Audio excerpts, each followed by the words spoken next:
पिछले वीडियो में हमने देखा था कि ब्लैक एडम अपने आप को सरेंडर कर देता है।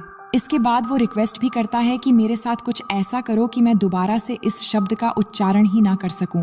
जिसके बाद ब्लैक एडम को पानी के अंदर ले जाकर एक बॉक्स में डाल दिया जाता है और उसके मुंह में एक ऐसी डिवाइस लगा दी जाती है जिस वजह से ये कुछ बोल ही ना पाए।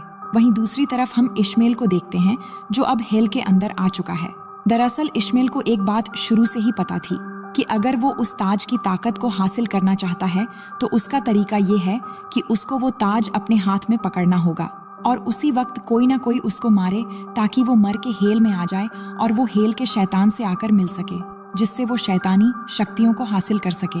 ये सारी बातें इश्मेल शुरू से ही जानता था।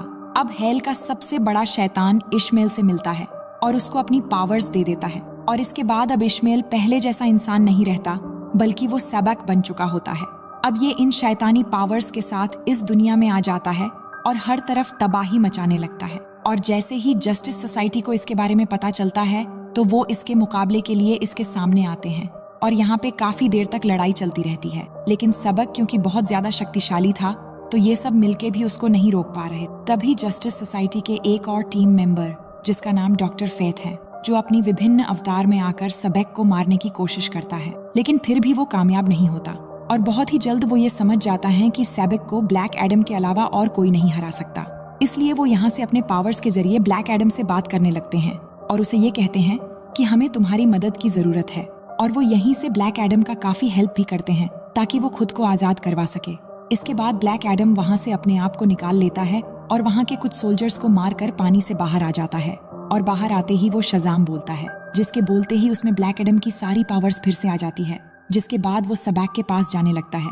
वहीं दूसरी तरफ जस्टिस सोसाइटी के लोग अभी भी सबक से लड़ रहे होते हैं और इसी दौरान उनके एक साथी डॉक्टर फेथ को सबक मार डालता है।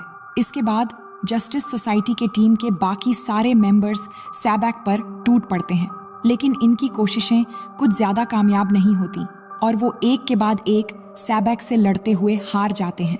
लेकिन तभी सबक के सामने वहां पर ब्लैक एडम की एंट्री होती है और वो अपने फुल पावर्स में होता है और दोनों के बीच एक घमासान लड़ाई शुरू हो जाती है जो काफी देर तक इनके बीच चलती है।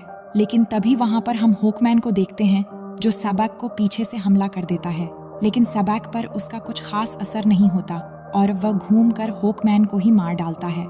लेकिन यहाँ पर हम देख पाते हैं कि हॉकमैन ने अपने दोस्त डॉक्टर फेथ का विभिन्न अवतार वाला शक्ति इस्तेमाल किया था, जिससे वो सबक की मार से बच गया था।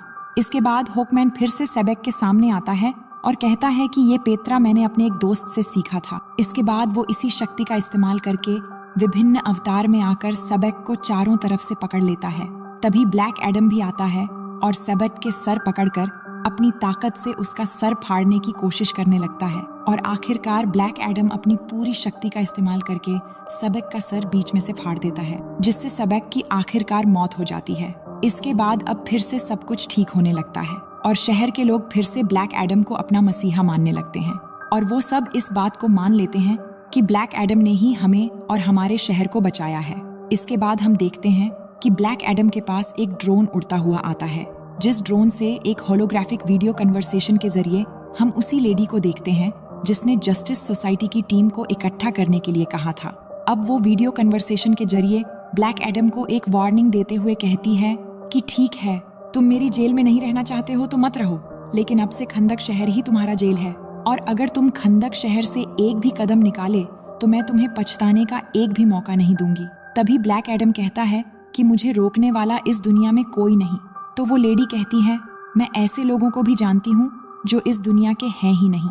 इसी बात पर ब्लैक एडम कहता है, तुम्हें जिसको भेजना है भेज दो। ये कहते हुए वो उस ड्रोन को अपनी लाइटनिंग पावर से तबाह कर देता है। अब ड्रोन के टूटते ही हर तरफ धुआं ही धुआं होने लगता है और तभी उस धुएं के बीच से बाहर आता है सुपरमैन। आकर वो ब्लैक एडम से कहता है कि शायद हमें बैठकर बात करनी चाहिए और सुपरमैन की ये कहते ही ब्लैक एडम एक स्माइल देता है और इसी स्माइल के साथ ये शानदार कहानी यहीं पर खत्म हो जाती है।